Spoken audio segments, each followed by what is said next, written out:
اللهم صل على محمد وآله اللهم صل وسلم وبارك على صاحب الدعوة النبوية والصلاة الحيدرية والعصمة الفاطمية والحكم الحسنية والشجاعة الحسينية والعبادة السجادية والمعصر الباطنية والعصمر الجعفرية والقلوب الفاطمية والهود الرجبية والجود النقبية والنقاوة النقبية والحيرة المسكرية والغيبة الإلهية صلوات اللهم صل على محمد وآله قال الله تبارك وتعالى في كتابه المجيد والفرقان الحميد وهو أصدق القائلين وما أرسلناك إلا رحمة للعالمين صلوات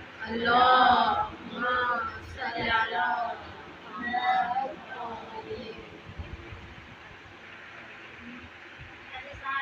تمام سلام پروردگار عالم کے لیے جو اول الاولین ہے جو آخر الآخرین ہے جو گنتی اور شمار میں آئے بغیر ایک ہے وہ پروردگار کے جس کے لیے گننا نہیں پڑتا یہ پہلا خدا ہے یہ دوسرا ہے بلکہ جو دل کی گہرائیوں اور ذہن کی ادبھوت تک تنہا ہے کیا کہنے اس خدا کے جو رحمان ہے جو رحیم ہے جس کی شان اللہ صمد ہے وہ پروردگار جو ایسا بے عیب ہے ایسا لاریب ہے ایسا منزہ ہے کہ جس کی کوئی مثال دنیا میں نہیں ملتی ایسا کرم کرنے والا ہے ایسا رزق دینے والا ہے کہ اگر آسمان والوں کو رزق بانٹتا ہے تو زمین والوں کو نہیں بھولتا اگر زمین والوں کو دینے پہ آتا ہے تو آسمان والوں کو نہیں بھولتا وہ ایسا خدا ہے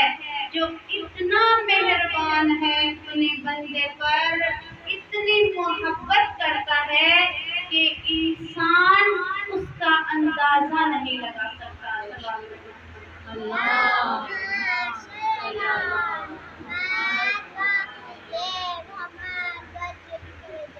خدا اپنے بندے سے کتنی محبت کرتا ہے اس کا اندازہ بندہ نہیں لگا سکتا کیا کہنے اس پروردگار کے کہ جس نے نہ صرف انسان کو خلق کیا بلکہ خلق کرنے کے بعد اس کی غذا اور اس کی زندگی گزارنے کا بندوبست کیا نہ صرف یہ کیا بلکہ انسان کی ہدایت کا اہتمام کیا اور پھر ایک وقت آیا کہ انسانوں کی شفاعت کے لیے پروردگار ایک جگہ پر کچھ ہستیوں کا تعارف کروا رہا ہے اور کہتا ہے عزتی و جلالی مجھے میری عزت کی قسم مجھے میرے جلال کی قسم میں کبھی بارے الہا تو نے بارہا قسمیں کھائی ہیں کبھی تو سورج کی قسم کھاتا ہے کبھی تو چاند کی قسم کھاتا ہے کبھی تو روشن تر ستارے کی قسم کھاتا ہے اب یہاں پر چاند کی قسم کھا سورج اور ستارے کی قسم کھا اپنی عزت اور جلال کی قسم کیوں کھا رہا ہے اب یہاں پہ جواب آئے گا اے میرے بندو اس لیے یہاں پر اپنی عزت اور اپنے جلال کی قسم کھا رہا ہوں جب میں نے اپنے آپ کو پہچانوانا تھا تو میں نے کہا سورج کو دیکھو تو مجھے پہچان جب میں نے اپنا تعارف کروانا تھا تو میں نے کہا چاند کو دیکھو اور میری ہستی تک پہنچو لیکن جب میں نے ان ہستیوں کا تعارف کروانا ہے تو میں نے ساری کائنات میں چھان کے دیکھا ان سے بڑھ کر ان سے افضل ان سے اعلیٰ ان سے ارفع اگر مجھے کچھ ملا تو وہ میری عزت تھی یا میرا جلال تھا اس لیے میں نے کہا عزتی و جلالی مجھے میری عزت کی قسم ہے مجھے میرے جلال کی قسم ہے اور پھر کیا تعارف کروایا فرمایا انی ما خلقت السماء مبنیہ ولا ارض مدحیہ ولا قمر منیرہ ولا شمس مضیہ ولا فلک یدور ولا بحر یجری الا فی محبت هؤلاء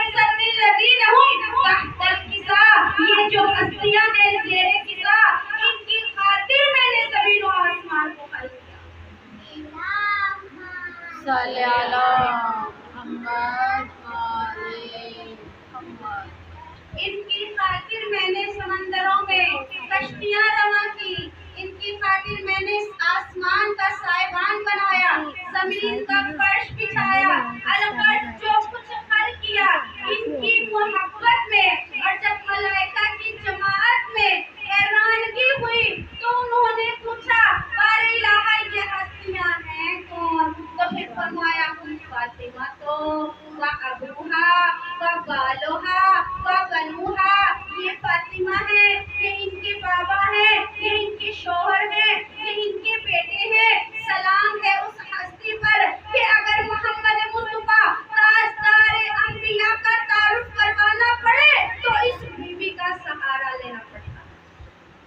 کیا کہنے اس ہستی کے کہ اگر علی مرتضیٰ کا تعارف ہو رہا ہے تو فاطمہ زہرا کے ذریعے، جنت کے جوانوں کے سرداروں کا تعارف ہو رہا ہے تو فاطمہ زہرا کے ذریعے۔ اس لیے کہتی ہوں یہ وہ بیوی ہے جو انما یرید اللہ لیذھب عنکم الرجس اہل البیت ویطہرکم تطہیرا کی مصداق ہے، جو مسند نشین بز میں طہارت ہے فاطمہ، در یتیم تاج شفاعت ہے فاطمہ، شوہر خلیل اصل تو بیٹی زبی ہے، مریم کا ایک آپ کے 11 مسیح ہیں، مریم بھی ان سے کم ہے، مسیحا سے پوچھ لو، آدابی مرتبہ نہیں، سارا سے پوچھ لو، اور اپنوں کا کیا ہے تذکرہ، آدا سے پوچھ لو، جاؤ مباہلہ میں نصارا سے پوچھ لو۔ اور زہرا سی عورتیں ہیں، نہ حیدر سے مرد ہیں، ختم رسل کے بعد یہ زوجین فرد ہیں، چمکا وجود فاطمہ سے پنچتن کا نور، نفس نبی کا نور، رسول زمن کا نور، قائم ہے تا قیام حسین و حسن کا نور، بچے بقا بنا ہے علی کی دلہن کا نور، یہ سارے شرف بنت رسالت کے لیے۔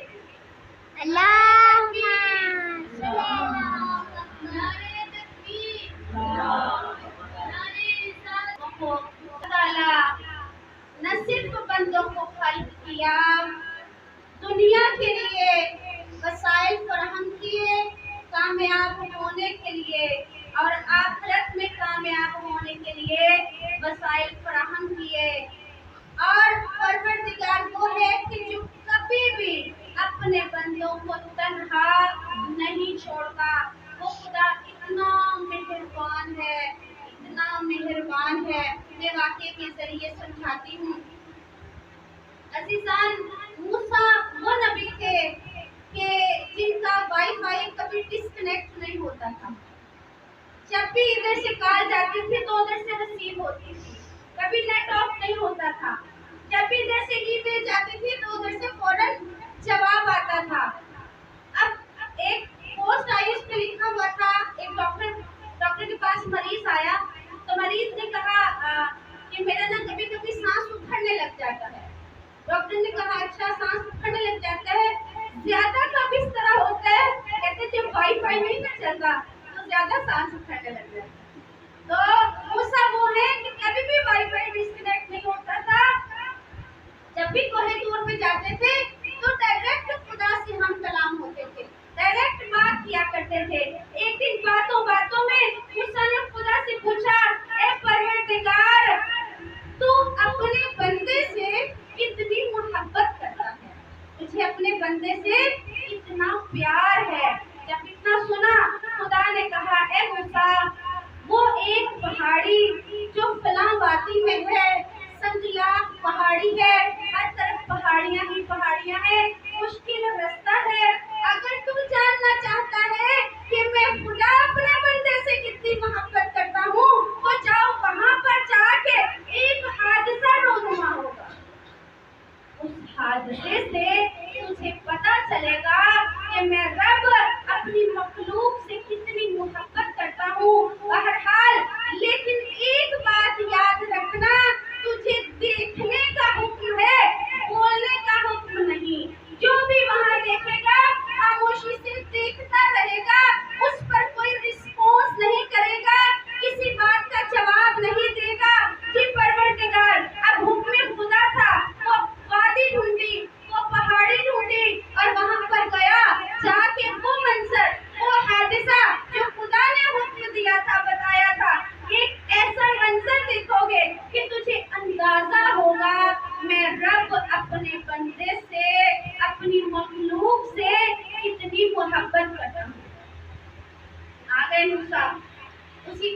فرسی وادی میں، اور جب اس جگہ پر جو بتائی ہوئی جگہ تھی مطلوبہ جگہ پہنچے تو کیا دیکھا، بہت پریشان ہوئے اور حیران ہوئے. ایک نوجوان ہے، اچھا بھلا اونچا لمبا کڑیل جوان ہے، اس عالم میں ہے.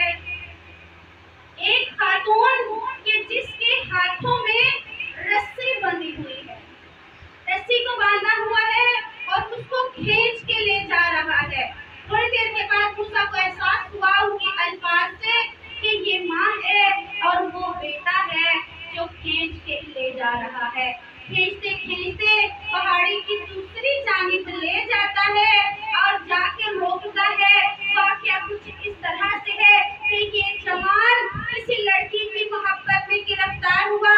اس لڑکی نے یہ مطالبہ کیا کہ اپنی ماں کو اس طرح سے لے جا کے اس کا یہ جز نکال کر لاؤ گے تو میں شادی کے لیے رضامند ہو جاؤں گی. وہ شخص اپنی ماں کے ہاتھوں کو باندھ کے کھینچتا ہوا پہاڑی کی دوسری جانب لے گیا. لے جا کے اپنی جیب میں سے ایک چاقو یا ایک چھری یا جو بھی اس وقت کہا جاتا تھا نکالا. نکال کے اپنی ماں کی ایک آنکھ اور پھر دوسری آنکھ نکالی. نکال کے ہاتھ میں لی. اندازہ کریں کہ ماں کس قدر تکلیف اور اذیت میں ہوگی. ابھی تازہ تازہ خون نکل رہا ہے، تازہ تازہ تکلیف کی شدت ہے، ابھی اعضاء نکلے ہیں. انسانی اعضاء میں اگر سوئی بھی چلی جاتی ہے تو انسان کو کتنی تکلیف ہوتی ہے. اگر ہم کھانا بناتے ہوئے ہاتھ ذرا سا جھلس جائے تو کتنی تکلیف ہوتی ہے. اس کا اندازہ ہم سب کو ہے. اس کو تازہ تکلیف تھی.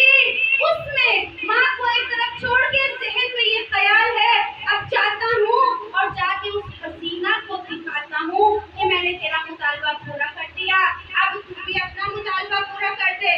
ابھی وہ دونوں آنکھوں کو لے کے جا ہی رہا ہے کہ چلتے چلتے کیونکہ پہاڑی علاقہ تھا اس کا پاؤں پھسلا یا پاؤں لڑکھڑایا تو ہم ایک دم جب ٹھوکر لگتی ہے تو ہائے کہتے ہیں یا کہتے ہیں یا ہائے میں گر گئی یا میں ہائے پا گئی، کچھ بھی اس طرح کا جملہ جو وہ ادا کرتا تھا. اس کی ماں کو پتا تھا کہ جب کوئی لفظ آتی ہے تو یہ جملہ بولتا ہے. پاؤں میں لفظ آئی، وہ گرنے لگا. گرتے ہی وہ اس نے کہا ہائے یا اف.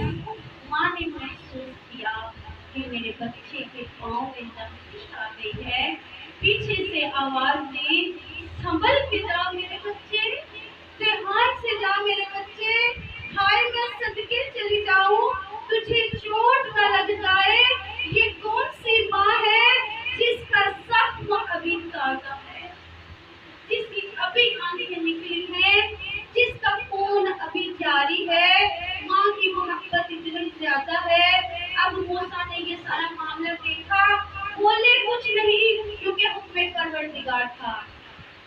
اب آپ کے سائے کو بھی بول کر آگے کہا اے پروردگار یہ کیسا معاملہ ہے، کیسی ماں تھی، کیا ماں کا دل تھا، کیا ماں کی ممتا تھی. اب خدا نے کہا اے موسیٰ میری رحمت اور میری محبت کے 100 حصے ہیں. ان 100 حصوں میں سے میں نے صرف ایک حصہ دنیا میں عطا کیا ہے، دنیا میں بھیجا ہے، اور 99 حصے میرے پاس ہیں. خدا کہتا ہے دنیا میں کسی کی محبت خالص نہیں کہ جس کے پاس پورے کا پورا 1% محبت کا حصہ ہو.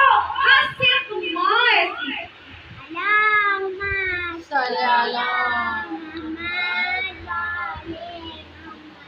صرف ماں ایسی ہستی ہے کہ جس کے پاس محبت کا پورا جز موجود ہے. اب موسیٰ نے خدا کی طرف توجہ کی. اب کہا خدایا تو بندے سے کتنی محبت کرتا ہے.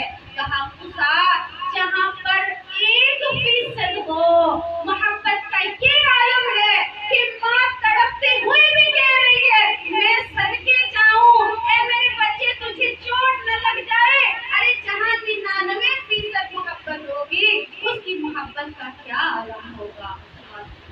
اللہ اتنا کریم ہے مالک کہ امیر المومنین وہ ہستی جانتی ہے کہ ہمارے چاہنے والے دنیا میں لغزشیں بھی کریں گے، خطائیں بھی کریں گے، ہمیں دعا مانگنے کا ڈھنگ اس طرح سے سکھا رہے ہیں، ہمیں دعا مانگنے کا سلیقہ اس طرح سے سکھا رہے ہیں کہ فرماتے ہیں کم من کبھی صدقہ، تو نے میرے عیبوں پر پردہ ڈال دیا پروردگار، اور پھر فرمایا کم من جمیل لہو نشرتہ، تو نے کتنے میرے عیبوں کو لوگوں کے سامنے ظاہر نہ کر کے مجھے رسوا ہونے سے بچا لیا، اور کتنی میری تعریفیں کہ جن کے میں اہل نہ تھا تو نے لوگوں کی زبانوں پر جاری کر دی۔ کیسا کریم ہے وہ پروردگار جو اپنے بندے سے اتنی محبت کرتا ہے، اور وہ خدا کہ جس نے بندے کو رحمت بن کر محبت کے ساتھ دنیا میں بھیجا ہے، وہ خدا نہ صرف وہ خود رحمت ہی رحمت ہے، بلکہ جب اس نے اپنا ہادی بھیجا، اپنا نبی بھیجا، ہدایت کے لیے کسی کو بھیجا، تو اس کو کیا کہہ کے بھیجا؟ وَمَا أَرْسَلْنَاكَ إِلَّا رَحْمَةً لِلْعَالَمِينَ، اے محمد میں نے تجھے کچھ بنا کے نہیں بھیجا، اگر میں نے تجھے کچھ بنایا ہے تو میں نے تجھے رحمت بنا کے بھیجا ہے۔ اللہم صلی علی محمد وآل محمد وجل فرجہ۔ اے محمد تو رحمت بن کے آیا ہے، اور یہی محمد مصطفیٰ مدینہ اور مکہ کی پہاڑیوں میں جب جایا کرتے تھے اور جب مسجد نبوی جایا کرتے تھے تو راستے میں رحمت للعالمین نبی کی راہوں میں لوگ کانٹے بچھایا کرتے تھے، کچرا پھینکا کرتے تھے، اونٹ کی گندگی پشت مبارک پہ پھینکی جاتی تھی، لیکن یہ میرا ایسا رحمت للعالمین مہربان نبی ہے کہ کبھی ماتھے پہ شکن نہیں آئی۔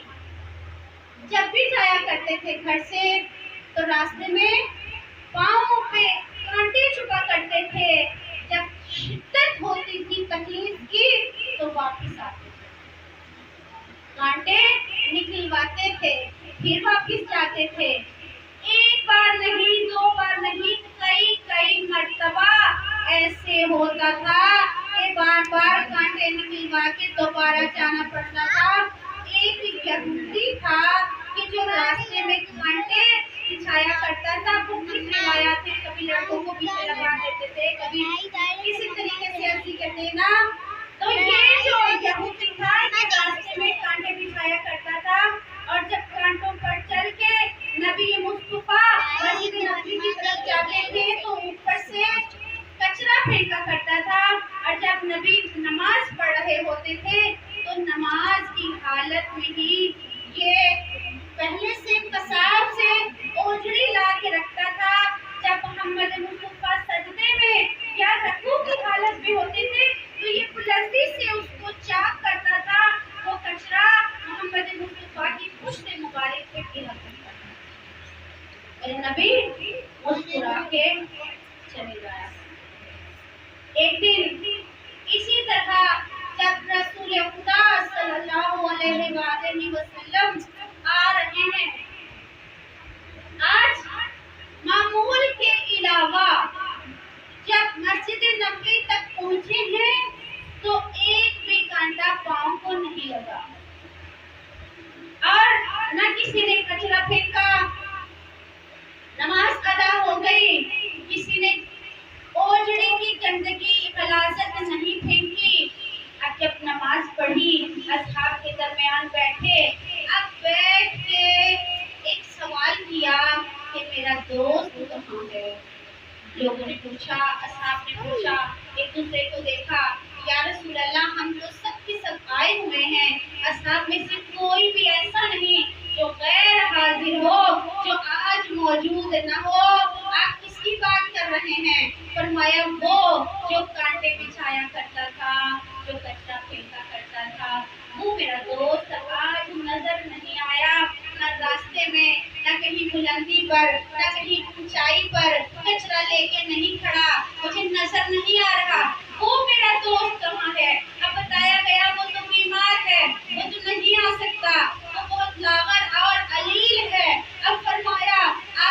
تیار رہو، ابھی جانا ہے، اور اس کی تیمارداری، اس کی پرسداری، اس کی خبر گیری کر کے آنا ہے۔ لوگوں نے، اصحاب نے کہا یا رسول اللہ اتنا اس نے آپ کو ستایا، آپ اس کی تیمارداری کو جا رہے ہیں، نہ آپ جائیں گے نہ ہم جائیں گے، ہم میں سے کوئی بھی اس کی تیمارداری عیادت کو نہیں جائے گا۔ رسول خدا نے فرمایا میں بھی جاؤں گا، تم بھی جاؤ گے، لیٹس گو، میرے ساتھ چلو۔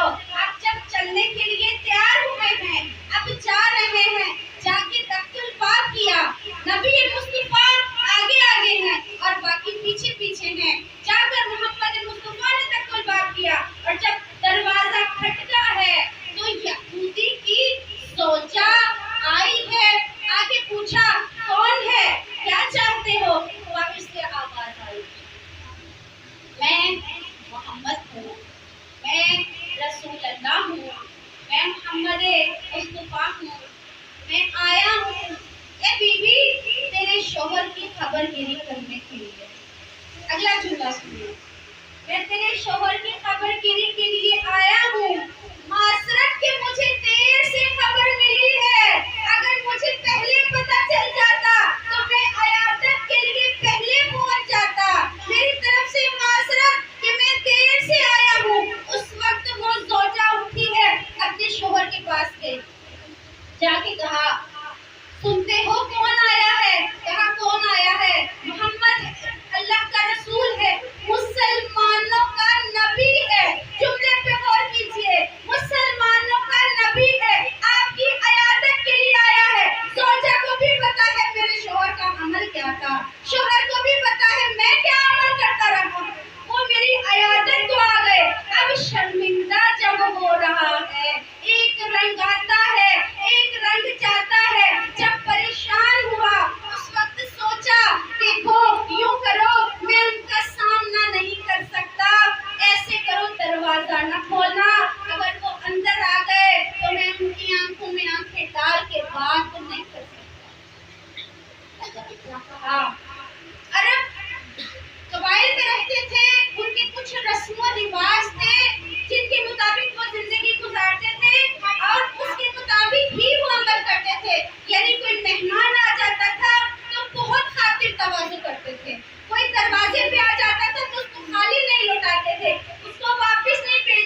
زمین و آسمان کو، یہاں تک کہ سب سے پہلے گنہگار انسان کو اپنے لپٹ میں لیا ہوا ہے۔ یہ وہ موسیٰ ہیں کہ موسیٰ علیہ السلام جانتے ہیں کہ اللہ اپنے بندے سے کتنی محبت کرتا ہے۔ اللہم صلی علی محمد۔ ایک تو واقعات تھے اور 9 بجنے والے اب کہ موسیٰ کی متعلق نقطہ بیان کر کے میں مسائل کی طرف بڑھتی ہوں۔ عزیزان، حضرت موسیٰ علیہ السلام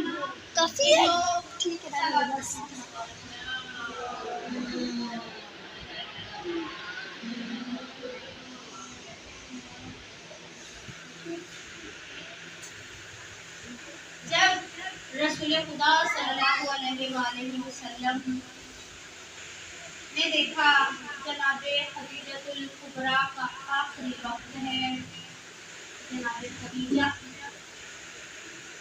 رسول خدا سے وصیتیں کر رہی ہیں، وصیتیں کرتے کرتے فرمایا اے محمد، میری ایک ہی بیٹی ہے اور میں چاہتی ہوں فاطمہ کبھی نہ روئے، کوئی فاطمہ کے سامنے بلند آواز میں بات نہ کرے، کوئی فاطمہ کو ڈانٹے نہیں، کوئی فاطمہ کو جھڑکے نہیں، کوئی فاطمہ کے سامنے اونچی آواز میں نہ بولے،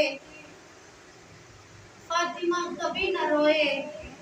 عزیزو آؤ دیکھو، وہ فاطمہ زہرا ہے کہ جس کے رونے کا کوئی ٹھکانہ ہی نہیں۔ پہلی محرم سے فاطمہ رو رہی ہے، کبھی عباس کو، کبھی علی اکبر کو، کبھی علی اصغر کو، کبھی سکینہ کو۔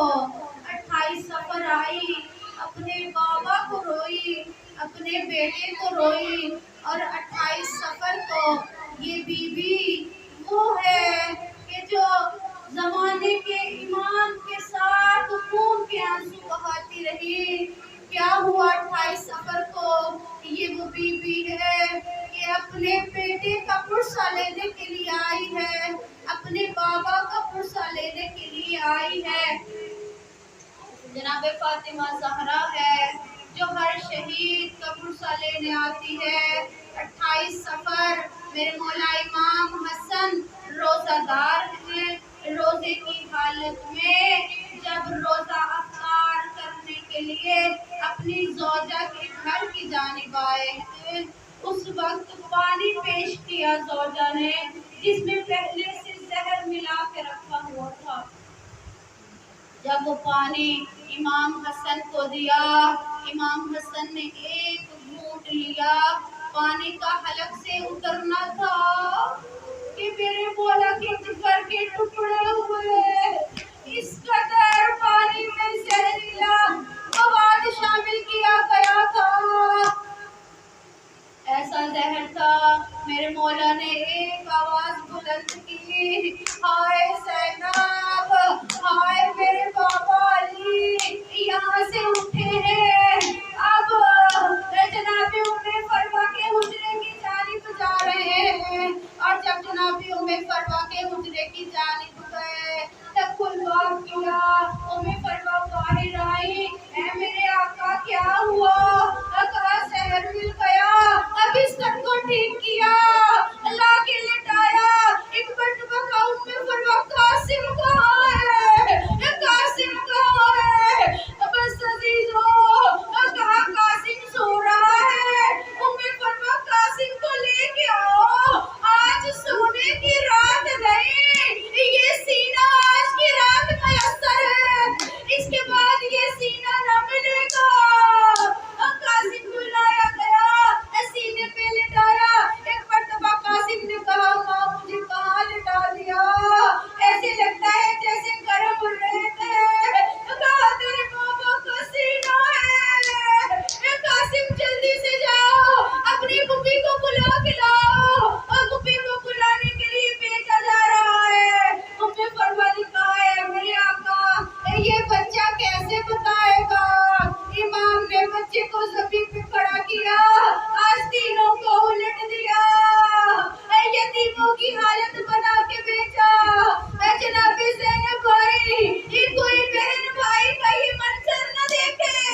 آئے